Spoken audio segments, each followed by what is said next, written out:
Bonjour, donc nous allons continuer notre travail sur le livre Maths et Matrices. C'est un wikibook. Alors on va travailler dans Propriétés et applications, Gauss-Jordan, Partial pivoting, équilibrer une équation chimique. D'accord? On va utiliser le partial pivoting et les variables libres. Alors là, il y a plusieurs exemples. Donc on va faire on va faire commencer par le dernier. On commence par le dernier, hein. Ça sera plus intéressant peut-être. Alors comment on fait? La première chose qu'il y a à faire, donc nous ce qu'on veut c'est résoudre cette équation-là. D'accord?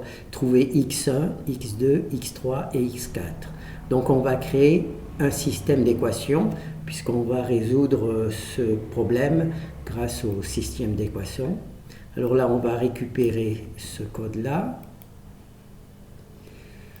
Et je vais le mettre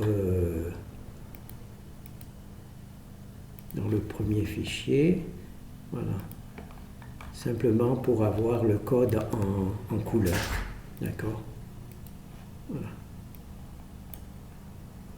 Ce que je veux, c'est trouver ce système-là pour pouvoir, une fois que je l'ai, résoudre le système d'équation et trouver les coefficients de mon équation. Alors, comment on va s'y prendre? Ça, on va réduire. Voilà. Je vais utiliser cette méthode pour qu'il y ait des couleurs et que ça soit plus facile. Alors, je vais lire ce qu'il y a à écrire. Chaque coefficient doit avoir une colonne. Ici, il y a 4 coefficients, donc 4 colonnes. Il y a 4 coefficients, x1, x2, x3, x4. Voilà. Chaque produit a un coefficient. Alors, le premier, c'est NH3, le deuxième, c'est O2, le troisième, c'est NO, et le quatrième, c'est H2O. Voilà. Donc, on a 4 produits. Donc il faut obligatoirement 4 colonnes, une colonne par produit. D'accord? C'est comme ça qu'on va construire notre système. Deuxième chose, chaque atome doit avoir une ligne. Ici, il y a 3 atomes. Alors, il y a 3 atomes, on voit il y a natural, sodium, hydrogène, oxygène. Sodium, oxygène, hydrogène, oxygène. Donc on voit qu'il y a du sodium, de l'hydrogène et de l'oxygène. J'espère que N c'est sodium. Oui, NaCl. Sodium. Donc là, sodium, hydrogène, voilà. Donc notre système, il a donc 4 colonnes parce qu'il a 4 produits. Voilà. NH3, O carré, NO2 et H2O. Et il a 3 lignes, donc 4 colonnes parce qu'il a 4 produits, x1, x2, x3, x4, et 3 lignes parce qu'il y a 3 atomes différents, sodium, hydrogène et oxygène. D'accord? Donc là, on a présenté les choses comme ça. Alors ensuite, les coefficients de la partie gauche de l'équation chimique doivent être positifs. Voilà. Alors les coefficients, c'est x1 et x2. De ce côté, les nombres doivent être positifs. Voilà. De ce côté, c'est positif. D'accord? Et les coefficients de la partie droite de l'équation chimique doivent avoir un coefficient négatif. Ici, les coefficients, c'est x3 et x4. Donc x3 et x4 doivent avoir des coefficients négatifs. C'est la construction. Et naturellement, comme on travaille sur un système d'équations, pour mon travail personnel, on est obligé de mettre un B. Ça ne sert à rien d'avoir le B, mais s'il n'y a pas le B, je ne suis pas capable de résoudre une équation s'il n'y a pas au moins un B. Il peut y en avoir plusieurs, mais il en faut au moins un. Donc le B ne sert à rien, il est nul, c'est juste pour pouvoir travailler sur le système d'équations. Donc là, on a construit notre équation. Il y a 4 produits, x1, x2, x3, x4, et 3 atomes, 3 types d'atomes différents, N, H, O. D'accord? Alors là, on a notre première partie. Donc là, on a construit notre système. Maintenant, il va falloir y mettre les valeurs. Alors on va ici travailler sur la colonne X1. La X1. Les X1, ils ne sont qu'ici. Les X2 ne sont qu'ici. Les X3 ne sont qu'ici. Et les X4 ne sont qu'ici. Donc les X1, c'est ce qui va nous permettre de remplir la première colonne. Alors X15 c'est NH3. Donc N, il y a un sodium. Donc je mets ici un sodium. Et 3 hydrogènes. Alors la ligne des hydrogènes c'est ici. Là c'est la première colonne, donc je mets 3. C'est comme ça que je remplis mon tableau. X1 c'est la première colonne. Dans la première colonne il y a un sodium. Et 3 hydrogènes. Je mets 3 hydrogènes. Voilà, donc là j'ai rempli ma première colonne. Ensuite pour ma deuxième colonne, alors la deuxième colonne c'est ici, c'est 2 oxygènes, donc là je l'ai recopié ici pour travailler plus simplement. Donc là on va travailler uniquement sur la deuxième colonne. Alors la deuxième colonne, il y a un oxygène, d'accord? C'est ici la ligne des oxygènes, et il y en a 2 en fait. Voilà. Donc ici, dans la deuxième colonne, puisqu'on travaille avec X2, il y a 2 oxygènes. Donc je mets un 2 ici. C'est comme ça que je construis ma matrice. Il y a 2 oxygènes. D'accord? Deuxième colonne, et la troisième ligne, puisque la troisième ligne, c'est les oxygènes. Donc ensuite, je continue. Alors maintenant, je vais travailler dans la ligne 4. Alors là, je n'ai pas tout détaillé. Alors il y a un sodium, donc la ligne de sodium c'est là, troisième ligne c'est ici, donc je mets un 1.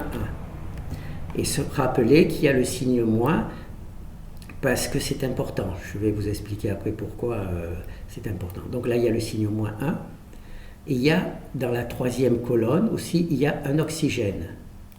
Donc, l'oxygène c'est la troisième ligne, donc je rajoute un 1 aussi. Voilà. Donc la troisième ligne, dans la troisième colonne, il y a un sodium.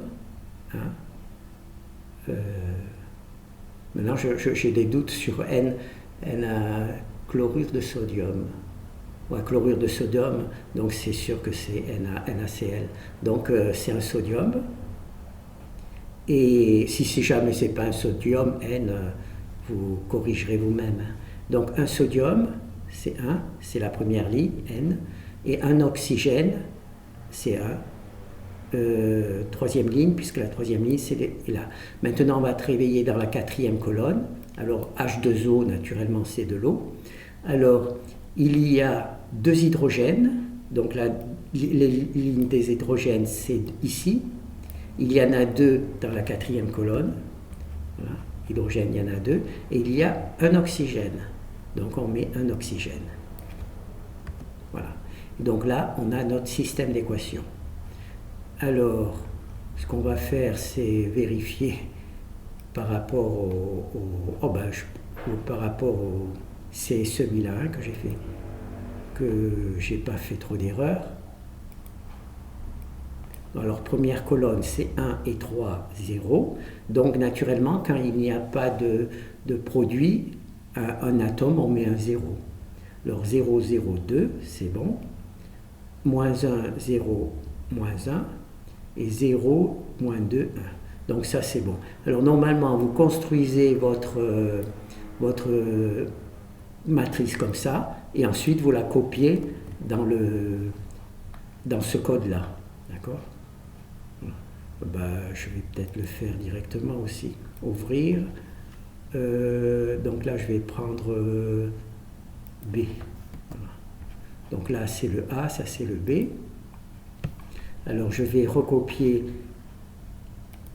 Alors, moi, je travaille sur cette équation. Là, je vous ai montré comment j'ai écrit le système. Là, je vais récupérer le fichier C.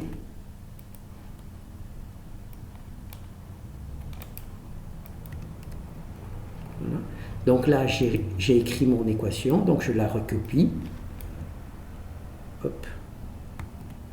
et je la mets dans mon nouveau système. Voilà. Donc c'est la même, hein, mais c'est juste pour vous montrer que là je l'ai écrite, pardon, je n'aurais pas dû l'effacer, là je vous l'ai montré comment je l'ai construite, et maintenant je la mets là. Et maintenant je vais simplement lancer le programme. Alors c'est partial pivoting et variable libre. Donc j'ai tout détaillé. Vous allez comprendre ce qu'il dit. Donc aussi, là, c'est notre système de départ. Bien regarder justement qu'on n'a pas fait d'erreur. 1, 3, 2, c'est bon. -1, -1, -2, -1. C'est très facile de faire des erreurs. Donc ici, on applique Gauss-Jordan Total Pivoting avec No pour qu'il n'efface pas les valeurs au-dessus du système. Là, on rajoute une ligne de 0. Pourquoi? Parce qu'il y a notre système, il a 4 colonnes, d'accord? Mais il a que 3 lignes. Et pour les variables libres, il faut qu'il y ait autant de lignes que de colonnes. Donc on rajoute ici une ligne de 0. C'est put variable qui introduit le 2. Et ensuite, il y a la fonction put free variable. Elle rajoute les variables libres. D'accord? Ici, donc là, il y a 0 et 0, et là, il y a 1 et il y a 1. C'est-à-dire que cette fonction-là, elle a mis 1 ici, 1 ici, voilà, pour que tous les pivots soient à 1. Voilà, tous nos pivots soient à 1. Donc ça, c'est la fonction, c'est ces deux fonctions qui font ça, qui arrangent le truc. Donc maintenant, on va tout simplement mettre. Ici, on a vu qu'il y a des valeurs au-dessus des pivots. Hein. Il y a des valeurs, par exemple, ici, il y en a déjà plusieurs. Hein. Il y en a plusieurs. Donc, là, on ne pouvait pas les enlever puisque déjà, il y a marqué non ici, de ne pas les enlever. Mais ici, il y avait 0. Donc, on ne pouvait rien faire. Donc, c'est pour ça qu'on a mis une variable libre et qu'on a mis un 1 ici. Dans un premier temps, on a mis une ligne de 0 ici. Voilà. Et ensuite, on a mis la variable libre et la colonne de la variable libre qui correspond. À chaque fois qu'on rajoute une variable libre, il faut rajouter une colonne qui lui correspond. Et là, cette colonne, c'est naturellement le B. Il ne sert à rien, mais dans mon algorithme, il faut, pour que le système soit résolu, il faut qu'il y ait moins un B, sinon ça ne marche pas. Donc là, on a tout simplement mis 0 au-dessus des... Voilà, c'est cette là, 0 au-dessus des pivots. Donc tous les pivots, il y a des 0. Et naturellement, cet effet a permis de donner les valeurs de la variable libre, qui est celle-ci. D'accord? Donc là, vous vous rappelez, ici c'est B, ici c'est B, ici c'est la variable libre, ici c'est la variable libre avec une constante. Hein. Vous savez que quand on crée une variable libre, elle dépend d'une constante. Et ici, je récupère ces valeurs-là. C'est-à-dire je supprime le 0 et je récupère juste les valeurs de la variable libre. D'accord? Et donc là, j'ai le code. Alors il faut d'abord que je récupère l'exemple suivant. Donc là, créer le système, vous avez vu, c'est ce qu'on a fait à la main. Résoudre le système, c'est ce qu'on vient de faire. Là, on a fait les calculs avec les lignes de 0, les variables libres.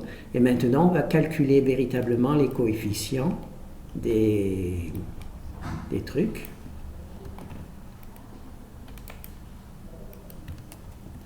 Ah, je n'aurais pas dû le mettre là. Fichier, ouvrir, 2A. C'est bon? Ah ben là c'est B, là c'est A, c'est pas grave. Voilà. Donc, vous avez vu ici, j'ai calculé mes trucs, donc je récupère ces valeurs.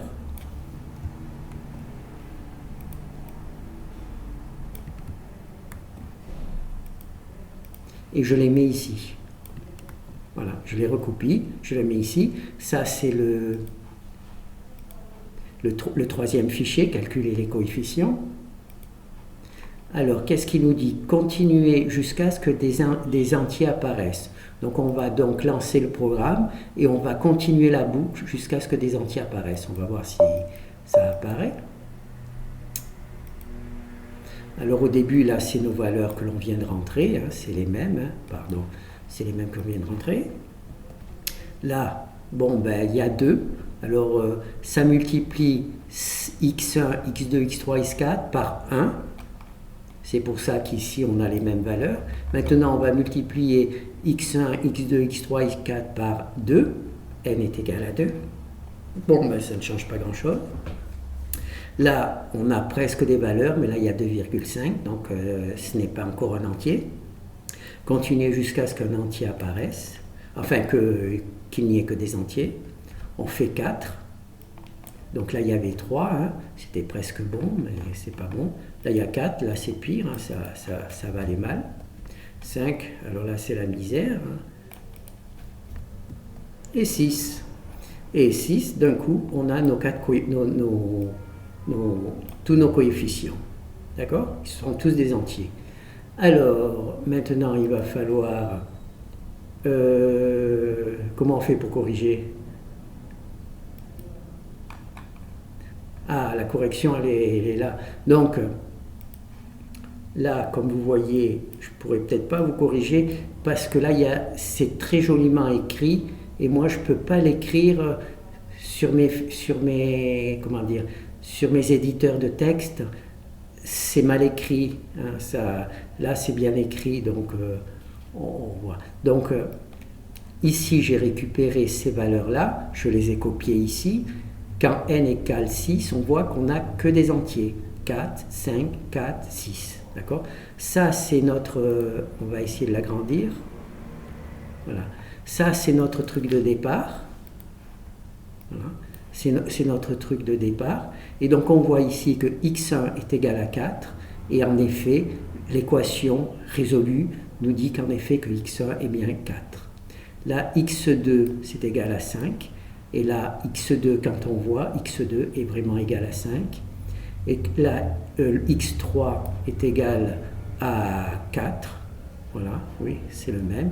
On a bien 4. Et x4 ici, voilà, est égal à 6. Et on a bien x4 est égal à 6. Voilà. Donc là, on voit qu'il y a 4 sodium. Et là, on voit aussi qu'il y a 4 sodium. Là, il y a 3 fois 4, 12 hydrogènes, d'accord? Et là, 2 fois 6, 12 hydrogènes. Et pour les oxygènes, 2 fois 5, 10 oxygènes. Là, il y en a 4 oxygènes. Et là, il y en a 6. Si c'est 4, 10. Donc, on a bien équilibré notre équation. D'accord? Alors là, on va essayer de faire la suivante.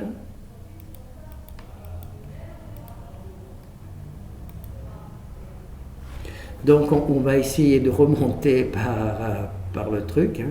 Donc on va donc essayer de créer le système pour ce travail. Alors, je vais créer le système pour ce travail. Donc je repars ici de ce copie pour avoir une matrice toute vierge. Voilà. Alors on va couper un peu. Voilà.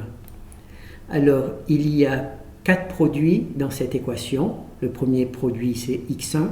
Le deuxième produit, c'est x2. Le troisième produit, c'est x3. Le quatrième produit, c'est x4. Donc, il nous faut 4 colonnes. C'est écrit ici, hein, les infos. C'est écrit ici ce que je vous raconte. Voilà. Donc, il y a les 4 colonnes. Donc là, c'est bon. Ensuite, il faut compter le nombre de produits. Alors, il y a du carbone, hein, de l'hydrogène, de l'oxygène. Carbone, oxygène, hydrogène. Donc il y a 3 produits, du carbone, de l'hydrogène et de l'oxygène. Donc ça sera la ligne des carbones. S'il y a du carbone, ça sera là-dessus. Là, c'est la ligne des hydrogènes. S'il y aura de l'hydrogène, ça sera là-dessus. Et là, c'est la ligne des oxygènes. S'il y a un oxygène, il sera écrit là-dessus. Alors il y a le signe B ici qui ne sert à rien. Mais pour résoudre des systèmes d'équations, je suis obligé d'avoir un B. Si je n'ai pas de B, ça ne marche pas. Donc j'ai mis simplement un B nul. Voilà, juste pour que ça fonctionne, puisque là on va résoudre un système d'équations. Alors ici, c'est la première colonne, d'accord, X1. Alors qu'est-ce qu'on voit dans X1? Il y a 3 carbones, hein, c'est marqué. Hein. Ah, peut-être qu'il faudrait que j'agrandisse un peu. Voilà. Voilà. Donc là, pour X1, Voilà. X2, X3, X4. Donc X1, première colonne, il y a 3 carbones. Donc je mets 3 carbones. Ah, oui, je n'ai même pas vérifié que c'était la première ligne. Donc 3 carbones, première ligne. D'accord. Ensuite, il y a 8 hydrogènes. Donc deuxième ligne, c'est 8. Pourquoi? Parce que c'est des hydrogènes. Deuxième ligne, c'est les hydrogènes. Première ligne, c'est carbone. Et troisième ligne, c'est oxygène. Là, j'ai rempli mon truc. Là, ça veut dire qu'il y a 0 oxygène. Dans ce produit, il y a 0 oxygène. Alors maintenant, on va travailler sur la deuxième colonne, X2. Alors là, il y a de l'oxygène. Donc c'est la troisième ligne, puisque c'est de l'oxygène. Et il y en a 2. Eh bien, j'en mets 2. D'accord? Voilà, j'ai donc 2 oxygènes. Alors ensuite, on est dans la troisième colonne. Alors dans la troisième colonne, il y a du carbone. Le carbone, c'est la première ligne, et il n'y en a qu'un. Donc on met un 1. Ici, voilà, on met un. Par contre, il y a 2 oxygènes. 2 oxygènes dans la troisième colonne, puisqu'on est dans X3. Alors 2 oxygènes. Voilà. Et ensuite, dans la quatrième colonne, alors il y a 2 hydrogènes. Alors l'hydrogène, c'est la deuxième ligne. Donc deuxième ligne, deuxième colonne, il y a 2 hydrogènes. D'accord? Et il n'y a qu'un seul oxygène. Et un oxygène, l'oxygène, c'est la troisième ligne. Voilà. D'accord? Pourquoi est-ce qu'il y a les signes moins? Parce que ici, sur cette partie-là, est-ce que je peux pas la récupérer, donc c'est embêtant. Cette partie-là, d'accord, c'est la partie gauche, donc on met positif. Mais cette partie-là, normalement, il y aurait un égal ici, d'accord. Et quand on bascule des coefficients de l'autre côté d'une égalité, naturellement, on met un signe moins. D'accord? Donc c'est pour ça que x-3 et les x3 et les x4 sont tous précédés d'un signe moins. Moins, moins pour x4, moins pour x2, pour x3, pardon. Et les x2, naturellement, c'est des positifs. Donc vous avez compris, la première chose, on écrit notre truc là. Alors là, ça dépend bien entendu du nombre de produits. Je pourrais avoir un produit avec 12 produits différents. Donc il y aurait de X1 à X12 et avec 5 ou 20 atomes différents. Donc chaque atome, de toute manière, il lui faudra une ligne. Et chaque produit, hein, comme ici X1 c'est un produit, il lui faut une colonne. Alors ça, je ne sais pas ce que c'est, donc on va le fermer. Donc voilà, donc là j'ai tout simplement construit ma matrice. La voiture t'a bloqué, voilà, j'ai essayé d'aller trop vite. Alors on va essayer de vérifier au moins une fois pour éviter les ennuis. Alors il y a 3 carbones. 3 carbones pour la première ligne, pour première colonne, 8 oxygènes, 8 hydrogènes pour la première colonne, c'est bon. Deuxième colonne, 2 oxygènes, deuxième colonne, 2 oxygènes.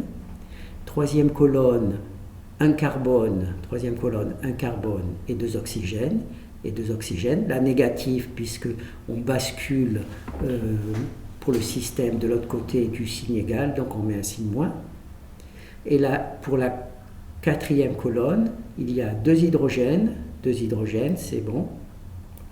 Et un oxygène, c'est bon. Donc voilà, donc là normalement j'ai tout ce qu'il faut. Alors je vais essayer de réduire un peu. Donc ça, c'est expliqué ici, d'accord? Donc là c'est la partie créer le système. Maintenant on va résoudre le système. On va résoudre le système. Donc je vais mettre ici. Voilà. Donc là j'ai créé mon système, donc je le copie tout simplement en espérant que j'ai pas fait d'erreur. Voilà, donc là j'ai copié mon système, je n'ai pas regardé avant, je vais quand même vérifier avant. Z, Voilà.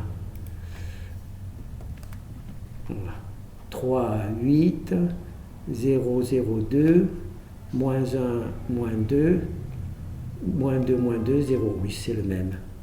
Ça serait bête que j'ai fait des erreurs. C'est très facile à faire des erreurs, hein, puisqu'on travaille sur des lignes, sur des colonnes. Donc là, on va tout simplement résoudre le système.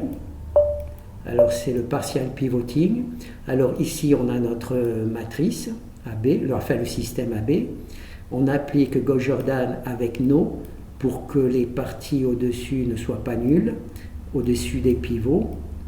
Voilà. Là, par hasard, il a été nul, mais au-dessus des pivots, on conserve les valeurs. Là, on s'aperçoit qu'on a 4 colonnes, d'accord, mais que 3 lignes. Donc, le système nous dit que ça ne va pas, donc il va rajouter une ligne. C'est ici, elle a rajouté, c'est une ligne vierge. Et là, on va tout simplement installer les variables libres.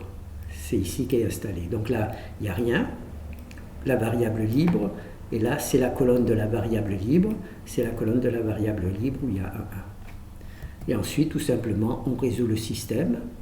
Et là, on a la solution. Alors, il y a le B et la variable libre, c'est ici. On a le B et la variable libre. Et là, j'ai séparé la variable libre ici, d'accord, pour qu'on puisse la recopier dans un fichier C. Alors, on va recopier cette valeur-là.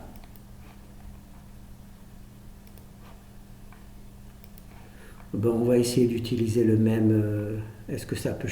Non, puisqu'il y a le même nombre. Donc, plutôt que de chercher, je vais mettre les nouvelles valeurs. Ça, c'est donc les nouvelles valeurs que je viens de calculer ici, hein, avec pour le deuxième, cette deuxième équation. Donc là, je ferme. Donc, je vais lancer. Alors, quand n est égal à 1, c'est le départ, et bien il n'y a pas de, comment on dit, il n'y a pas d'entier, donc continuez jusqu'à ce que les entiers apparaissent. Quand n égale 2, il n'y a toujours pas d'entier. Enfin, il n'y a pas, quand n égale 3, il y a encore des valeurs, et quand n égale 4, et bien ça y est, il n'y a plus que des entiers. Même s'il y a 3 entiers et qu'il n'y a qu'une seule valeur qui naît, ça ne marche pas, il faut vraiment qu'il y ait des entiers partout. Hein. Voilà, comme ça, là, il y a des entiers partout. Donc 4, c'est la bonne solution. Alors, je vais fermer ça, ne pas enregistrer. Alors là, je vais retourner ici, parce que pour moi, c'est difficile d'écrire des équations, comment ça s'appelle, correctement sur mon éditeur de texte ou même sur le truc de calcul. C'est difficile de mettre les index comme ça. Donc, voyez, donc là, on a notre valeur quand n égale 4, x1 est égal à 1, x2 est égal à 5, x3 est égal à 3 et x4 est égal à 4. Ben, ça tombe bien. Alors ici, on a notre équation de départ. Donc on remplace x1 par 1, ça tombe bien. x2, on va le remplacer par 5. Voilà, on a donc 5 oxygènes. x3, on va le remplacer ici, le x3 par 3. Et le x4, on va le remplacer par 4. Et on a bien les trucs. Alors ici, on a 3 carbones. Et là, 3 carbones aussi, 3 fois C, donc 3 carbones ici. On a 8 hydrogènes de ce côté. Et là, ici, on a 2 fois 4, 8 hydrogènes de ce côté, donc c'est bon. Et on a 10 oxygènes, 2 fois 5, 10. Et là, on a 2 fois 3, 6 oxygènes, plus les 4 oxygènes ici, ça fait 10. Donc on a bien résolu notre système d'équations. Voilà. Donc là, on a vu comment résoudre ces deux systèmes. Donc le système là, je ne le fais pas parce qu'il est plus simple. Et donc c'est pour ça que je l'ai mis en premier, mais c'est moins intéressant. Voilà. Donc, créer le système, vous avez compris, vous partez de là. il faut un système où il y a plus pour la partie des produits qui sont à gauche, moins pour la partie des produits qui sont à droite de la flèche, d'accord? Pour mon cas particulier, il faut créer un système d'équation, donc il faut rajouter un b, donc on met simplement 0. Donc là, on a notre système, et ensuite, il faut remplir ce système colonne par colonne. Colonne par colonne, première colonne, C3H8, donc il y a 3 carbones et 8 hydrogènes, voilà, 3 carbones et 8 hydrogènes. Voilà. Et ensuite, on passe à la deuxième colonne. La deuxième colonne, il n'y a que 2 hydrogènes, donc on met 2 hydrogènes, et ensuite on passe aux colonnes suivantes. J'ai trouvé que c'était intéressant. Donc, une fois qu'on a créé le système, on doit le résoudre. Donc, il suffit de le copier ici et de le résoudre, d'accord? Et une fois qu'on a résolu le système, on va tomber sur un ensemble de valeurs. J'aurais peut-être pas dû appeler ça x1, x2, x3, mais enfin, puisque c'est pas encore les vrais coefficients, ça c'est peut-être une petite erreur.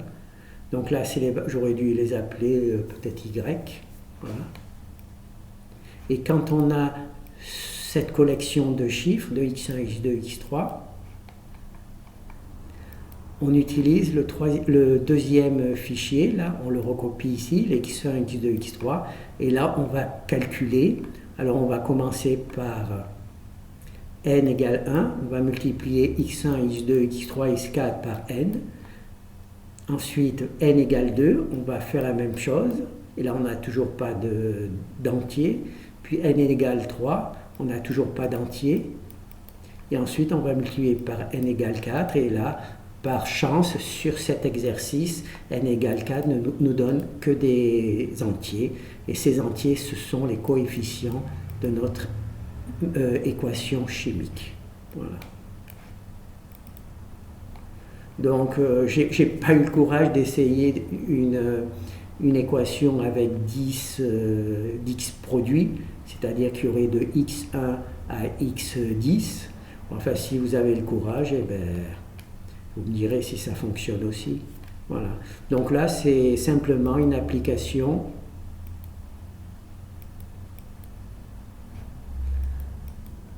C'est une application du partial pivoting en travaillant sur les variables libres pour résoudre, équilibrer une équation chimique. Voilà. Merci.